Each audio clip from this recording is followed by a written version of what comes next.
ஷோபா அத்தையும் மாமாவும் வந்து எனக்கு எப்படின்னா லிட்டரலி என்னை வந்து ஒரு அவங்களோட டாட்டர் மாதிரி தான் எப்பவுமே ட்ரீட் பண்ணுவாங்க. என்னையும் சரி, கீர்த்தனா இன்னொரு என்னோட சிஸ்டரையும் சரி. ஆக்சுவலா எனக்கு அவர் அத்தை பையன் தான். அண்ணான்னு கூப்பிட முடியாது, ஆனா அண்ணா தான் நாங்க கூப்பிடுவோம். ஷோபா மேமும் சிங்கர், நீங்களுமே சிங்கர், விஜய் சாருமே சிங்கர் தான். ஸோ ஃப்ரீ டைம்ல நீங்க ஃபேமிலியா உட்காந்து பாட்டெல்லாம் பாடிருக்கீங்களா? நிறைய பாடி இருக்கோம். ஆக்சுவலா நிறைய பாடிலாம் காட்டுவேன். அண்ணா எல்லாம் ரொம்ப அப்ரிஷியேட் பண்ணுவாங்க. ஃப்ரீயா இருக்கும் போது கேட்டுட்டு அப்ரிஷியேட் எல்லாம் பண்ணுவாங்க. அத்தை வந்து actor Vijay or CM Vijay? காமெடினா அப்படின்னு இந்த கொஞ்சம் அந்த நாட்டினஸ்லாம் இருக்கும். ஆனா ரொம்ப கார் பிடிக்கும் அண்ணாக்கு. ஹி இஸ் வெரி, எந்த கார் மார்க்கெட்ல வந்தாலும் உடனே அது போயிட்டு பார்த்து வாங்கிடுவாங்க. அந்த மாதிரி அஃப்கோர்ஸ் அவர் சம்பாதிக்க ஆரம்பிச்சதுக்கு அப்புறமா ஃபர்ஸ்ட் அந்த மாதிரி தான் 2 சீட்டர் செரான்னு ஒரு கார் வந்தது. அது வந்துட்டு எனக்கு நல்ல ஞாபகம் இருக்கு. என்னையும் என்னோட பிரதரையும் வந்து ஒரு ரவுண்ட்ஸ் எல்லாம் கூட்டிட்டு போனாரு ஃபர்ஸ்ட் வாங்கிட்டு வந்தப்போ. ஸோ அந்த மாதிரி கார் ரொம்ப பிடிக்கும். இப்போ நம்ம மேல என்ன கம்ப்ளைண்ட்ஸ் இருந்ததுன்னா அவங்க கிட்ட போய் சொல்லுவாங்க. ஸோ நீங்க என்ன மாட்டி டீச்சர்ஸ் கிட்ட மாட்டி அந்த மாதிரி விஜய் சார் கிட்ட போய் யாருன்னா கம்ப்ளைண்ட் பண்ணுவீங்க? இல்ல, அது அன்ஃபார்ச்சுனேட்லி ஆர் அன்ஃபார்ச்சுனேட்லி நான் அந்த ஸ்டேஜ் வரதுக்குள்ள அண்ணா ஸ்கூல்ல முடிச்சுட்டு காலேஜ் போயிட்டேன். நம்பர் 1 ஜனநாயகனுங்க, அவ்வளவுதான். துப்பாக்கி. ஐயோ, நீங்க தான் வந்து போங்காட் ஆடுறீங்க. அப்பதான் நம்ம ஒரு சுவாரஸ்யமா இருக்கும் கேமு.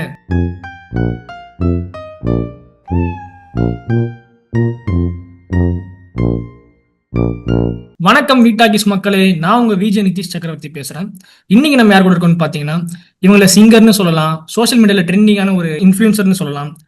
ஸோ சிஎம் தளபதி விஜய் அவர்களுடைய கசின் சிஸ்டரான பல்லவி மேம் கூட தான் இன்னைக்கு நாம இருக்கோம். வணக்கம் மேம். வணக்கம் நிதிஷ், எப்படி இருக்கீங்க? நல்லா இருக்கேன் மேம், நீங்க எப்படி இருக்கீங்க? நல்லா இருக்கேன், thank you so much. First of all உங்ககிட்ட கேட்க வேண்டிய கேள்வி என்னன்னா, இந்த சிங்கிங்ல உங்களுக்கு எப்படி மேம் இன்ட்ரெஸ்ட் ஸ்டார்ட் ஆச்சு? ஒரு சின்ன வயசுல இருந்தே ஒரு ஹாபிஸா இருந்ததா இல்ல பேஷனாவே இதான் போகணும் அப்படின்னு இருந்தீங்களா? ஸோ சிங்கிங் வந்து எனக்கு அஃப்கோர்ஸ் எங்க அப்பா வந்து playback singer Kalaimamani SN. Surender அவர்கள்.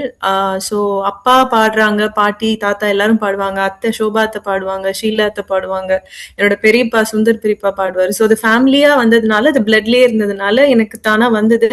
பட் அது என்னன்னா எனக்கு கிஃப்டட் ஃபேமிலின்னு சொல்லலாம். ரொம்ப என்கரேஜ் பண்ற ஒரு ஃபேமிலில இருந்து வந்து இப்போ நான் மேரேஜ் பண்ணியிருக்க ஃபேமிலிலயும் வந்துட்டு ரொம்ப என்கரேஜ் பண்ற ஃபேமிலியில நான் வந்திருக்கேன். ஸோ அதனால அது ஹாபின்றதை தாண்டி எனக்கு கரியரா பர்சியூ பண்றதுக்கு என்ன சுத்தி இருக்கவங்க எல்லாருமே சப்போர்ட் பண்ணியிருக்காங்கன்னு தான் சொல்லணும். Super ma'am. அதே மாதிரி சிங்கிங்னாலே நிறைய ஹோம்ஒர்க் அண்ட் ப்ராக்டிஸ் பண்ணணும். ஸோ அந்த டியூனை வந்து நம்ம உள்வாங்கிறதா இருக்கட்டும், ஸோ பிச் கரெக்ஷன்ஸாக இருக்கட்டும், ஸோ அதெல்லாம் நீங்கள் எப்படி ஸ்டார்டிங்ல மேனேஜ் பண்ணி இப்போ ஒரு சிங்கராக இருக்கீங்க மேம்? நான் வந்து இனிஷியலா ஸ்வராலயான்னு ஒரு இன்ஸ்டியூட் கேகே நகர்ல கத்துக்கிட்டேன். அங்கதான் தியோரிட்டிக்கலா ப்ராப்பர் கர்நாடிக் மியூசிக் கத்துக்கிட்டேன். பட் அதையும் தாண்டி வந்து அப்பா எப்பவுமே வீட்டுல ப்ராக்டிஸ் பண்ணும்போதா இருக்கட்டும், இல்ல அத்தையோட பாட்டு கிளாஸ்ல போய் அவங்க என்ன பண்றாங்கன்றது அப்சர்வ் பண்ணி பாக்குறதா இருக்கட்டும், ஸ்டேஜ் பெர்ஃபார்மன்ஸஸ் நிறைய வந்து நான் பார்ப்பேன், அப்பா அத்தை எல்லாம் எப்படி பாடுறாங்க அப்படின்னு. பட் எஸ், டெய்லி ப்ராக்டிஸ் பண்ணணும். டைம் கிடைக்கும் போதெல்லாம் இப்போ சின்ன வயசுல நிறைய டைம் இருக்கும் நமக்கு. பட் இப்போ வந்து ஒரு ப்ரொஃபஷன் ஃபேமிலி அப்படின்னு ஆகும்போது டைம் கன்ஸ்ட்ரெயின்ஸ் நிறைய இருக்கு. பட் ஸ்டில் சம்டைம்ஸ் வந்துட்டு எனக்குன்னு ஒரு 20 மினிட்ஸ் ஒதுக்கி நான் டெய்லி கொஞ்சம் நேரம் ப்ராக்டிஸ் பண்ணுவேன். அண்ட் அதை தாண்டி நான் வந்து ஆக்சுவலி கிட்ஸுக்கெல்லாம் நார்மலா மியூசிக் சொல்லி தரேன். I'm also vocal artist, voice artist.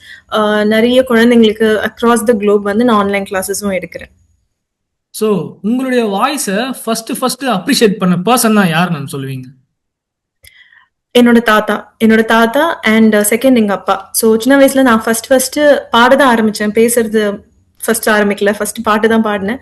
அது வந்து அப்பெல்லாம் நாங்க சின்ன வயசுல இருக்கும்போது கேசட் ரெக்கார்டர்லாம் இருக்கும், கேசட் போட்டு ரெக்கார்ட் பண்ணுவாங்க. ஸோ ஃபர்ஸ்ட் நான் அப்ப வந்து பாட ஆரம்பிக்கும் போது என்னோட தாத்தா தான் அழகா பாடுற அப்படின்னு சொல்லி ஃபர்ஸ்ட் ரெக்கார்ட் பண்ண கேசட்ஸ் எல்லாம் இன்னமும் இருக்கு. ஸோ அவர் தான் ஃபர்ஸ்ட் அப்ரிஷியேட் பண்ணாரு. ஸோ அதே மாதிரி ஒருத்தர்களுக்கும் ஒரு பிளேலிஸ்ட் இருக்கும், அவங்களோட ஃபேவ் சாங்ஸ்னு ஒன்று இருக்கும். ஸோ உங்களோட பிளேலிஸ்ட்ல டாப்ல இருக்க ஒரு சாங்னா என்ன சாங் மேம்? அது ஆக்சுவலி ஒவ்வொரு சீசனுக்கு மாறும். ஒரு சீசன்ல வந்துட்டு ஒரு ஹிட் சாங் வரும். நமக்கு சில சாங்ஸ் எல்லாம் வந்து பயங்கரமா வந்துட்டு நமக்கு தனியா இருக்கும்போது கேட்கும்போது அது ரிப்பீட்டடா கேட்டுட்டே இருக்கணும்னு தோணும். ஆக்சுவலி வந்து எனக்கு எல்லா ராஜா சார் சாங்ஸும் பிடிக்கும். எஸ்பெஷலி சித்ரா ஆண்டி பாடினது ஆர் சுஜாதா ஆண்டி பாடினது எல்லா சாங்ஸுமே என்னோட டாப் பிளேலிஸ்ட்ல இருக்கும். பட் அதுக்கப்புறமா of course Shreya Ghoshal ma'am songs வந்து எனக்கு ரொம்ப பிடிக்கும். ஏன்னா தட் இஸ் மை ஜானர்.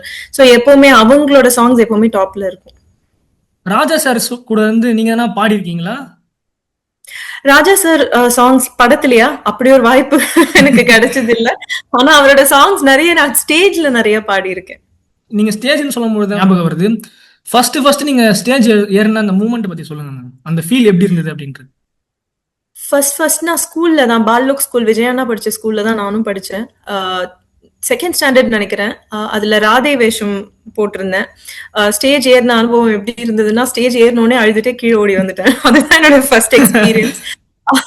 ஆனா அதுதான் ஃபர்ஸ்ட் அண்ட் லாஸ்ட் அந்த மாதிரி நான் பண்ணது. அதுக்கப்புறமா நான் வந்து பெர்ஃபார்ம் பண்ண ஆரம்பிச்சிட்டேன். ஸோ ஆக்சுவலி ஒரு செலிபிரிட்டி அப்படின்னு சொசைட்டியில் ஒரு பெரிய ஆள் இருந்தாலுமே அவங்களோட ஃபேமிலி மெம்பர்ஸ்க்கு அந்த ஒரு ப்ரௌட்னஸும் இருக்கும். ஸோ ரெஸ்பான்சிபிலிட்டிஸுமே இருக்கும். ஸோ ஒரு செலிபிரிட்டிக்கு எப்படி இருக்குன்னா, சிஎம்ஓடைய ஒரு ஃபேமிலி மெம்பராக நீங்கள் இருக்கீங்க. ஸோ அது உங்களுக்கு எவ்வளோ ப்ரௌடாகவும் இருக்குது அண்ட் ரெஸ்பான்சிபிலிட்டிஸ் எவ்வளோ இருக்கு மேம் உங்களுக்கு? அதை பற்றி சொல்லுங்க. நிஜமாவே வந்து அஃப்கோர்ஸ் அது ரொம்ப ப்ரௌடான மூமெண்டா இப்ப நினைச்சாலும். இன்னைக்கு ஆக்சுவலி ஆஸ் வி ஸ்பீக் இன்னைக்கு தான் 30 days முடியுது அண்ணா வந்து பதவி ஏற்று. ரொம்ப கனவு மாதிரிதான் இருக்கு.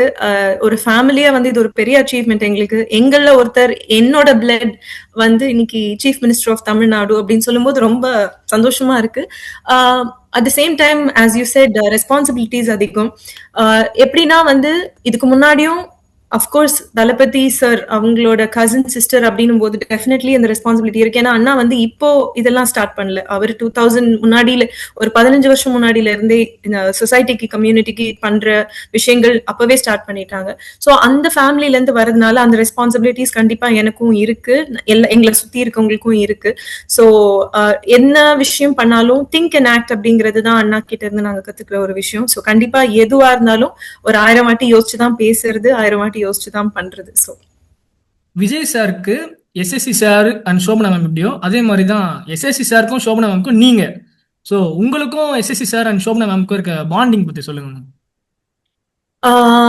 ஷோபாத்தையும் மாமாவும் வந்து எனக்கு எப்படின்னா லிட்டரலி என்ன வந்து ஒரு அவங்களோட டாட்டர் மாதிரி தான் எப்பவுமே ட்ரீட் பண்ணுவாங்க. என்னையும் சரி, கீர்த்தனா இன்னொரு என்னோட சிஸ்டரையும் சரி. சின்ன வயசுலயே வந்து நாங்க எல்லாம் ஒன்னா வளர்ந்ததுனாலயா என்னன்னு எனக்கு தெரியல.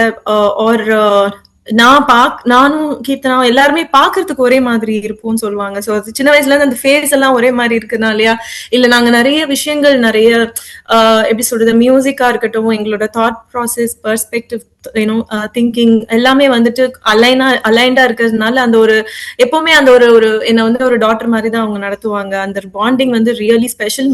மோர் தென் தட் என்னோட பொண்ணு கிட்டயும் அவங்க வந்து ஒரு கிராண்ட் டாட்டருக்கான பாசம் தான் எப்பவுமே காட்டுவாங்க. அவங்க இங்க துபாய் வரும்போது இங்க ஸ்டே பண்றதா இருக்கட்டும், இல்ல நான் அங்க போகும்போதும் அங்க இருக்க அந்த அந்த அந்த ஸ்பேஸ், அந்த டைம் வந்து எனக்கு ரொம்ப ப்ரெஷியஸ் தான் நான் சொல்லுவேன். ஸோ நீங்க மியூசிக்னு சொல்லும் பொழுது இன்னொன்று ஞாபகம் வந்தது மேம். ஷோபா மேமும் சிங்கர், நீங்களுமே சிங்கர், விஜய் சாருமே சிங்கர் தான். ஸோ ஃப்ரீ டைம்ல நீங்க ஃபேமிலியா உட்காந்து பாட்டெல்லாம் பாடிருக்கீங்களா? நிறைய பாடி இருக்கும். ஆக்சுவலா ஏதாவது புதுசா பாட்டெல்லாம் வரும்போது அதை கத்துக்கிட்டு நான் வந்து நிறைய பாடிலாம் காட்டுவேன். அண்ணா எல்லாம் ரொம்ப அப்ரிஷியேட் பண்ணுவாங்க. ஃப்ரீயா இருக்கும்போது கேட்டுட்டு அப்ரிஷியேட் எல்லாம் பண்ணுவாங்க. அத்தை வந்து சின்ன சின்ன கரெக்ஷன்ஸ் எல்லாம் கூட சொல்லுவாங்க. இதை வந்து நீ இப்படி பாடலாம், இந்த எக்ஸ்பிரஷன் இப்படி பண்ணலாம், ஹை பிச் போகும்போது கொஞ்சம் ஸ்ட்ரெயின் இல்லாம பாடலாம் அப்படின்லாம் நிறைய டிப்ஸ் எல்லாம் கொடுப்பாங்க. ஸோ கண்டிப்பா அதெல்லாம் சின்ன வயசுல இருந்தே அந்த எக்ஸ்பீரியன்சஸ் நிறைய இருக்கு. சின்ன வயசுல விஜய் சார் நீங்க எப்படி மேம் கூப்பிடுவீங்க? விஜய் அண்ணா அந்த மாதிரி கூப்பிடுவீங்களா இல்ல பெட் நேம்? ஆக்சுவலி எனக்கு அவர் அத்தை பையன் தான். அண்ணான்னு கூப்பிட முடியாது. ஆனா அண்ணா தான் நாங்க கூப்பிடுவோம். ஏன்னா he is much more elder then us and ரொம்ப சீனியர். ஃபேமிலில அவர் தான் வந்து ஃபர்ஸ்ட் கசின் அந்த ஃபேமிலிக்கு அப்படிங்கிறதுனால நாங்க எல்லாருமே அண்ணா தான் கூப்பிடுவோம். முறைன்னு பார்த்தா ஆக்சுவலி எனக்கு அவர் அத்தை பையன். சோ ஆனா சின்ன வயசுல இருந்து பாட்டி வீட்டுல அப்படி ஒன்னா வளர்ந்து அப்படி கூப்பிட்டு பழகினதுனால அண்ணான்னு கூப்பிட்டு அப்படியே பழக்கமாயிடுச்சு. ஸோ ஓகே, இப்போ Q&A செஷனா போயிட்டு இருக்கும்பொழுது ஒரு கேம்ஸ் மாதிரி பண்ணலான்னு ஒரு ஐடியா மேம். பண்ணலாமா? Sure. So rapid fire ma'am. நான் வந்து 2 கொஸ்டின் கேட்பேன், அதில் 1 ஆன்சர் பண்ணணும் நீங்க. ஓகேங்களா? Actor Vijay or CM Vijay? ஒரு ஃபேன் ஆக்டர் விஜய். அண்ணா வந்துட்டு அது இது ரேபிட் ஃபயர்னு எனக்கு தெரியும். ஆனா இதுக்கு கொஞ்சம் எலாபரேட்டா வந்து ஆன்சர் பண்ற ஒரு கொஸ்டின் இது. ஃபேனா I'm a very big fan of actor Vijay அண்ணா. But yes but of course CM Vijay அண்ணா வந்து சொசைட்டிக்கு ரொம்ப முக்கியம். ஸோ அதனால சிஎம் விஜய் அண்ணா. Mass Vijay or lover boy Vijay? Mass Vijay அண்ணா. Dancer Vijay or singer Vijay? Oh, both. Both. Both. On screen Vijay or off screen Vijay? ரெண்டுமே. For family off screen, on screen அந்த மாஸ் வந்து டெஃபினெட்லி ஆன் ஸ்கிரீன் விஜய் நான் தான் சொல்லுவேன். அதே மாதிரி ஃபேமிலி கேதரிங்ஸ்ல யார் மேம் ரொம்ப இந்த காமெடிலாம் பண்ணிலாம் சிரிக்க வைப்பா? விஜய் சாரா இல்ல நீங்களா இல்ல வேற யாராச்சும் ஃபேமிலியில அப்படி பண்ணுவாங்க? இல்ல, அண்ணா எப்பவுமே ரொம்ப சைலண்ட் தான். எப்ப பேசணுமோ அப்பதான் பேசுவாங்க. காமெடினா அப்படின்னு இந்த கொஞ்சம் அந்த நாட்டினஸ்லாம் இருக்கும். ஆனா ரொம்ப நாங்க எல்லாருமே ரொம்ப ரொம்ப குவைட்டா காமா கம்போஸ்டா தான் இருப்போம். ரொம்ப காமெடி அப்படி எல்லாம் வந்துட்டு யாருமே அப்படிலாம் பேசி நான் பார்த்தது இல்லை எங்க ஃபேமிலியில. விஜய் அண்ணா கிட்ட நீங்க எதனா அட்வைஸ் வாங்கியிருக்கீங்களா? சார் என்ன உங்ககிட்ட அட்வைஸ் சொல்லியிருக்காரா? இல்ல, அட்வைஸ் நிறைய பண்ணிருக்காங்க. பட் ஆனா ஒன் திங் தட் அவரை பார்த்து நான் கத்துக்கிட்ட ஒரு விஷயம் அந்த திங்க் அண்ட் ஆக்ட்ங்கிற ஒரு விஷயம் தான். எப்பவுமே வந்து அண்ணா வந்து ரொம்பலாம் பேசலாம் மாட்டாங்களா இருந்தாலுமே அவங்க ஒரு விஷயம் சொன்னாங்க அப்படின்னா கண்டிப்பா அதை செய்வாங்க. செய்ய முடிஞ்ச விஷயத்த தான் அவங்க சொல்லுவாங்க. ஸோ திங்க் அண்ட் ஆக்ட் அப்படிங்கிற விஷயம் வந்து எனக்கு எப்பவுமே அண்ணா கிட்ட இருந்து கத்துக்கிட்ட ஒரு அட்வைஸ் தான் நான் சொல்வேன். அதே மாதிரி நீங்க இன்ஸ்பயர் என்ன பண்ணிருக்கீங்களா மேம்? இதுப்பா இப்படி இருக்காரு, இந்த மாதிரி பண்றாரு, ஸோ அவர்கிட்ட இருந்து ஒரு விஷயத்த நீங்க எதனா இன்ஸ்பயர் பண்ணிருக்கீங்களா? விஷயம் இல்ல, நிறைய விஷயம் இருக்கு. இன்ஃபேக்ட் இந்த என்டையர் ஜேர்னி, இந்த பொலிட்டிக்கல் ஜேர்னிலேயே வந்து நாங்க எனக்கு சின்ன வயசுல தெரிஞ்ச விஜய் அண்ணா இப்ப இல்ல, ஐ மீன் ரொம்ப இவால்வ் ஆயிருக்காரு. நிறைய நல்லாவே இவால்வ் ஆயிருக்காரு. அது எல்லாருக்குமே தெரியும். பட் எதுவா இருந்தாலுமே அதை தாண்டி கடந்து வரணும். எந்த சேலஞ்சா இருந்தாலும் நம்மளால முடியும், அதை கடந்து வர முடியும். அவரோட ஃப்ளோலயே அவர் போயிட்டே இருப்பாரு. அந்த ஒரு ஆடியோ லான்ச்ல கூட சொல்லியிருப்பாரு, எப்பவுமே தண்ணி மாதிரி நம்ம ஃப்ளோ ஆயிட்டு போயிட்டே இருக்கணும் அப்படின்னு. அந்த ஒரு விஷயம் வந்து டெஃபினட்டா அவரை பார்த்து நான் அட்மையர் பண்ணியிருக்கேன். ஸோ வீட்டில் வந்து ரொம்ப குவைட்டா இருந்தாரு, இப்போ எவால்வ் ஆயிருக்கு அப்படின்னு சொல்றீங்க. ஸோ அந்த ரியாக்ஷன் வந்து நீங்க பார்க்கும்பொழுது உங்களுக்கு எப்படி மேம் இருந்தது? என்னப்பா இப்படி இருந்தாரு, இப்போ டக்குன்னு இப்படி ஆகிருக்காரு அப்படின்னு? இல்ல, ஆக்சுவலா வந்து எங்களுக்கு கூட இருந்து பார்த்ததுனால அஃப்கோர்ஸ் ஒரு ஸ்டேஜ் ஆஃப் அந்த எவால்வ் ஆன ஒரு ஸ்டேஜும் நாங்க பார்த்துருக்கோம். ஓகே, அடுத்து இதுதான் பண்ண போறாங்க, this is what he's going to do, இதுதான் பிளான் அப்படிங்கிறது வந்து எங்களுக்கு கொஞ்சம் தெரியும். பட் ஆனா அந்த ஒவ்வொரு வாட்டியும் அவர் இவால்வ் ஆகி அடுத்தடுத்த ஸ்டேஜ் போகும்போதும் ரொம்பவே பிரமிப்பா இருக்கும். எப்படி இவர் வந்து இப்படி பண்றாரு, எப்படி இதெல்லாம் தாங்கிக்கிறாரு, எப்படி இந்த சேலஞ்சஸ் எல்லாம் ஓவர் கம் பண்ணி வராரு, இப்படியும் இருக்க முடியுமா அப்படிங்கறதெல்லாம் அவர்கிட்ட இருந்து நிறைய பார்த்து கத்துக்கலாம். ஸோ சின்ன வயசுல அவரோட இருந்தேன்னா ஒரு ஹோல்சமான மூமெண்ட்ஸ் ஆர் ஃபன்னி மூமெண்ட்ஸ் அந்த மாதிரி, ஏன்னா சேட்டைகள்லாம் பண்ணியிருக்கலாம் சின்ன வயசுல, மேபி அதை எதனா இருந்தா வியூவர்ஸ்க்காக சொல்ல முடியுமா? ஆக்சுவலா அவர் ரொம்பவே குவைட்டான பர்சன் தான். ஆக்சுவலா ரொம்ப காம், ரொம்ப குவைட்டான பர்சன் தான். பட் ஆனா கசின்ஸ் எல்லாம் இருக்கும் போது ஜாலியா நாங்க எல்லாருமே ஜாலியா பேசுவோம். அது எல்லாமே மெமரிஸ்னு பார்த்தா நல்ல மெமரிஸ் வந்து நாங்க ஸ்கூல்ல படிச்சதுதான். விருகம்பாக்கம்ல பாலோக் ஸ்கூல்ல தான் நாங்க எல்லாருமே 6th வரைக்கும் படிச்சோம். அண்ணா 12th வரைக்கும் படிச்சாங்க. ஸ்கூல்ல எல்லாம் வந்து ரொம்பவே குவைட்டா தான் இருப்பாங்க. நாங்கெல்லாம் ஆக்சுவலி ஒரே செட்டா இருப்போம். பட் அண்ணா வந்து ரொம்ப பெரியவங்கிறதுனால அந்த ஒரு பயம் இருக்கும். ஆக்சுவலா மெமரி அப்படின்னா அவர் வந்து ரொம்ப கார் பிடிக்கும் அண்ணாக்கு. ஹி இஸ் வெரி, எந்த கார் மார்க்கெட்ல வந்தாலும் உடனே அது போயிட்டு பார்த்து வாங்கிடுவாங்க. அந்த மாதிரி அஃப்கோர்ஸ் அவர் சம்பாதிக்க ஆரம்பிச்சதுக்கு அப்புறமா ஃபர்ஸ்ட் அந்த மாதிரி தான் 2 seater செரான்னு ஒரு கார் வந்தது. அது வந்துட்டு எனக்கு நல்ல ஞாபகம் இருக்கு. என்னையும் என்னோட பிரதரையும் வந்து ஒரு ரவுண்ட்ஸ் எல்லாம் கூட்டிட்டு போனாரு ஃபர்ஸ்ட் வாங்கிட்டு வந்தப்போ. ஸோ அந்த மாதிரி கார் ரொம்ப பிடிக்கும். ஸோ அது ஐ திங்க் நிறைய பேருக்கு தெரியுமான்னு தெரியல. அவர் வெரி வெரி என்ன சொல்றது, பயங்கர கிரேஸ் அபவுட் கார்னு சொல்லலாம். ஸோ நீங்க ஸ்கூல் அப்படின்னு சொல்லும் பொழுது இப்போ நம்மளை விட நம்ம அண்ணனோ இல்லை நம்மளை விட எல்டர் யாராவது வச்சிருக்காங்கன்னா, இப்போ நம்ம மேல என்ன கம்ப்ளைண்ட்ஸ் இருந்ததுன்னா அவங்க கிட்ட போய் சொல்லுவாங்க. ஸோ நீங்க என்ன மாட்டி டீச்சர்ஸ் கிட்ட மாட்டி அந்த மாதிரி விஜய் சார் கிட்ட போய் யாருன்னா கம்ப்ளைண்ட் பண்ணிருக்காங்க? இல்ல, அது அன்பார்ச்சுனேட்லி ஆர் அன்பார்ச்சுனேட்லி நான் அந்த ஸ்டேஜ் வரதுக்குள்ள அண்ணா ஸ்கூல்ல முடிச்சுட்டு காலேஜ் போயிட்டாரு. அதனால அப்படி ஒன்னும் நான் மாட்டல. Okay ma'am. சார் சிஎம் ஆனதுக்கு அப்புறமா சார் கிட்ட என்ன பேசுனீங்களா? சிஎம் ஆனதுக்கு அப்புறமா பேசணும். லைக் அசன் வீட்டுக்கெல்லாம் வந்தாங்க. நீங்க பாத்திருப்பீங்க, வீடியோல பாத்திருப்பீங்க. ரொம்பவே அந்த மொமெண்ட் வந்து எங்க யாருக்குமே மறக்க முடியாத ஒரு மொமெண்ட். வீட்டுக்கு நேரா அண்ணா வந்தது அது எல்லாமே. ஸோ ரொம்ப ஹாப்பியா இருந்தது. என்ன பேசணும்னு யாருக்குமே தெரியல. இன்ஃபேக்ட் ரொம்ப எல்லாருக்கும் அந்த மொமெண்ட் வந்து ஒரு எப்படியோ ஒரு ஒரு மேஜிக்கலா இருந்ததுன்னு சொல்லலாம். இன்னுமே அந்த மொமெண்ட் வந்து ரீலிவ் பண்ணிட்டு தான் இருக்கும்னு சொல்லலாம். But I pray God that whatever he wants to do எப்பவுமே அது நல்லது நடக்கும், வெற்றி நிச்சயம்னு அவர் சொல்ற மாதிரி டெஃபினட்டா அப்படியே அந்த ட்ராக்லயே வந்துட்டு எல்லாமே அவருக்கு நல்லதா நடக்கணும்ன்றது தான் என்னோட பிரார்த்தனை. Super ma'am.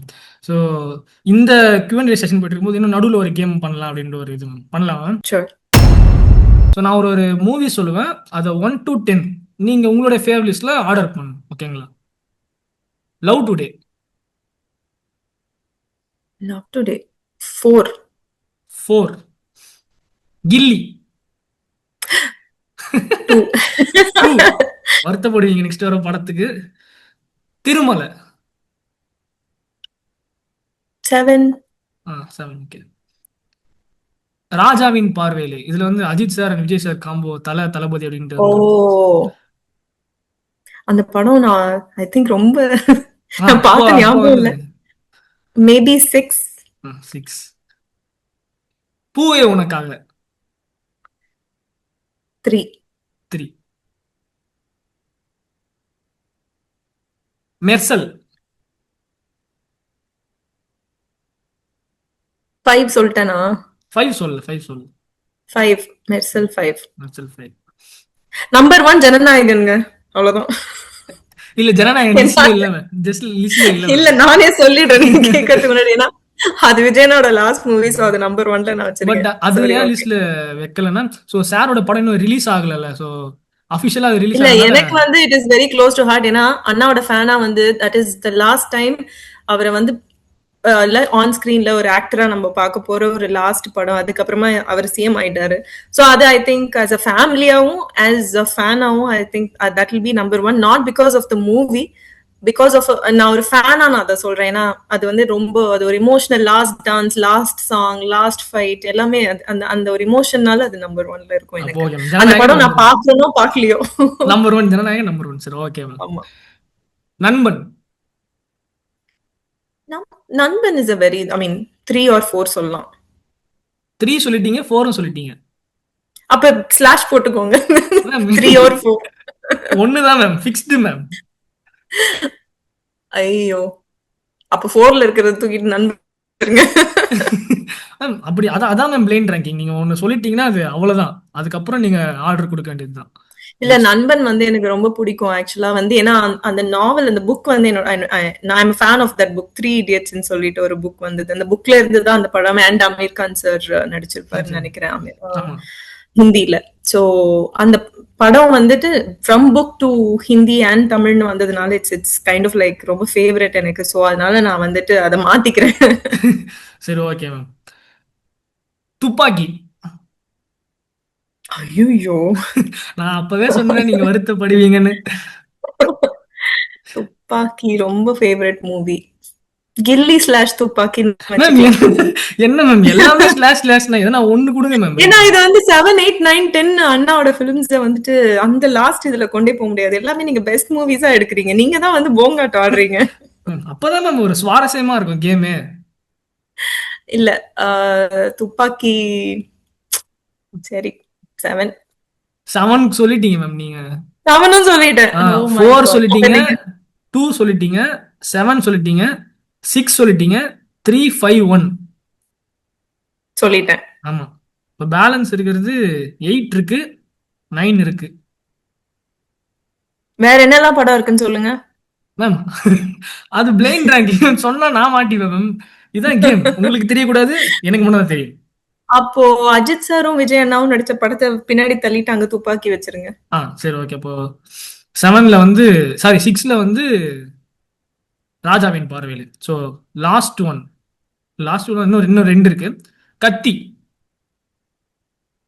கத்தியோ 9.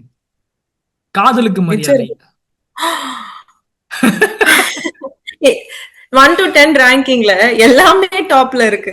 ஐ திங்க் இதுல வந்து என்னோட லீஸ்ட் ஃபேவரட் நான் சொல்ல முடியாது. ஏன்னா நான் அந்த படம் பார்த்ததே கிடையாது. ஐ திங்க் ராஜாவின் பார்வையிலே will be number 2 and the rest of the movies will be 1 and Jananayagan on top. Okay super. So நீங்க சாரோட படம் போய் எஃப்டிஎஃப்எஸ்லாம் பார்த்துருக்கீங்களா மேம்? போயிட்டு ஒரு ஃபேனா கத்தி விசில்லாம் அடிச்சு அந்த பேப்பர்லாம் அந்த மாதிரி என்ன பண்ணிருக்கீங்களா? இல்ல ஆக்சுவலி ஃபர்ஸ்ட் டே ஃபர்ஸ்ட் ஷோலாம் ஐ திங்க் அண்ணாவோட இனிஷியல் ஸ்டேஜஸ் படம்லாம் அந்த நேருக்கு நேர் ஒன்ஸ் மோர் அந்த மாதிரி படம்லாம் நாங்க ஃபர்ஸ்ட் டே ஃபர்ஸ்ட் ஷோ போயிடுவோம், எல்லா கசின்ஸ் எல்லாம் போயிடுவோம். பட் ஆனா ஃபேனா கத்தி பார்த்தது வந்து நான் இங்க துபாய் வந்ததுக்கு அப்புறம் தலைவா படம் அப்படி பார்த்தேன். ஏன்னா என்னை சுத்தி எனக்கு யாருக்கும் என்ன தெரியாது, அதனால நான் எப்படி வேணா என்ஜாய் பண்ணி பார்க்கலாம் அப்படிங்கறதுனால நாங்க ஃப்ரெண்ட்ஸோட போய் அப்படி என்ஜாய் பண்ணோம். Yeah, Thalaivaa was one movie where I enjoy. ஒரு மனுஷனுக்குமே ஒரு பிரேக்கிங் பாயிண்ட் இருக்கு, ஓகேவா? ஸோ தளபதி அவர்களுக்கு ஒரு பிரேக்கிங் பாயிண்ட்டை நீங்க எதனா பார்த்துருக்கீங்களா, இல்லை உங்களுக்கு ஏதாவது தெரியும்? அண்ணா வந்து as an actor braking point நான் சொல்லணும்னா காதலுக்கு மரியாதை. காதலுக்கு மரியாதை படம் வந்து I think it was like a shift. ஒரு ஜானர்ல இருந்து இன்னொரு ஜானருக்கு அப்படியே ஷிஃப்ட் ஆனாருன்னு தோணும். அண்ட் அதுக்கப்புறமா துப்பாக்கி, இந்த ரெண்டும் தான் அவருக்கு ஆஸ் அன் ஆக்டரா.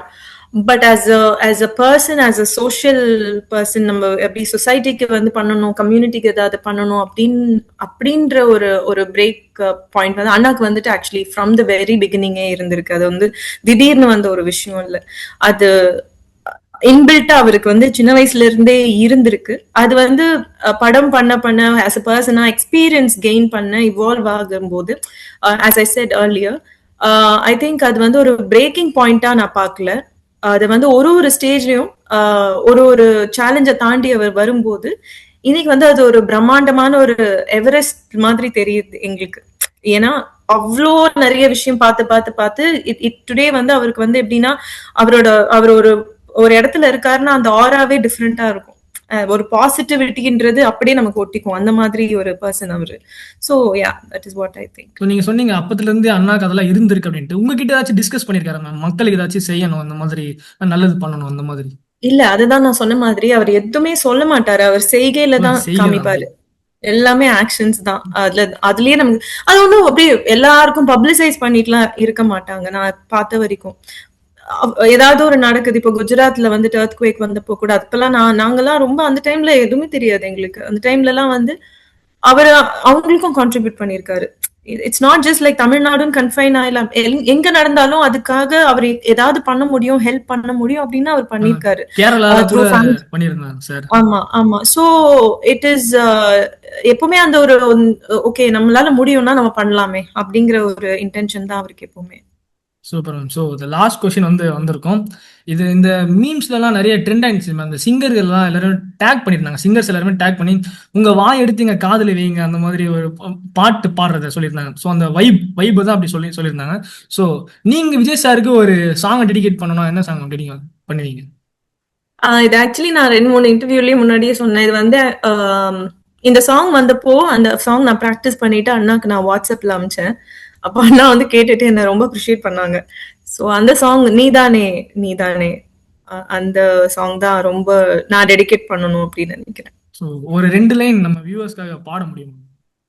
ஷூர்.